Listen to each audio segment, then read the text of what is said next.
Opinion. By Benny Avni. President Trump's reignited Mideast diplomacy will likely fall short of instant Israeli-Palestinian peace, but it may help end a political logjam that for a year has paralyzed Israel. After a Jerusalem meeting this week with Benjamin Netanyahu, Vice President Mike Pence said he invited the Israeli Prime Minister to Washington. In a twist, Pence also invited Benny Gantz, the leader of Israel's opposition and Bibi's main political rival, who initially accepted the invitation to join Netanyahu at the White House Tuesday. This is an unusual and an unprecedented step, said Danny Ayalon, a former Israeli ambassador to the U.S. and now a professor at Yeshiva University in New York. The peace plan is less important for now, he said, adding the trip is bound to help Bibi politically, if Gantz is there with him. On Saturday, however, Gantz announced that following consultations with the White House he'd meet Trump on Monday, separately from Netanyahu, and then rush back to Israel. He praised President Trump as a true friend of Israel and said his proposed peace plan, known as the Deal of the Century, is an important step for future relations with the country's neighbors. Gantz's allies in the Blue-White Party warned the trip is a political trap, laid out by Netanyahu, according to Israeli media reports. Some of his partners reportedly believe it was cooked up by the Prime Minister in consultation with Washington allies, and that it's timed for a Knesset hearing Tuesday, weighing Bibi's immunity from criminal prosecution.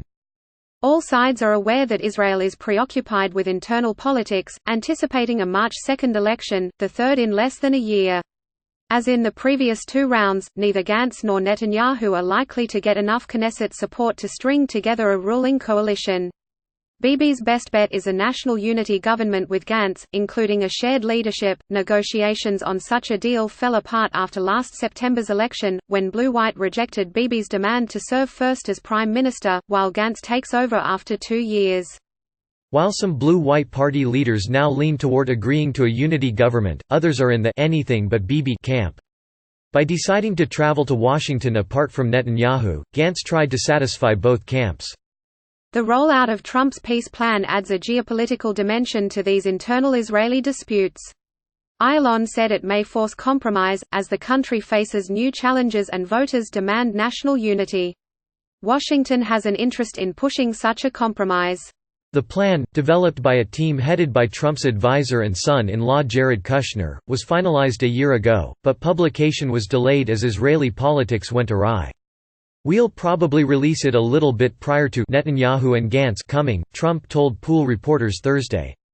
"What really got in our way is the election has taken forever," he said.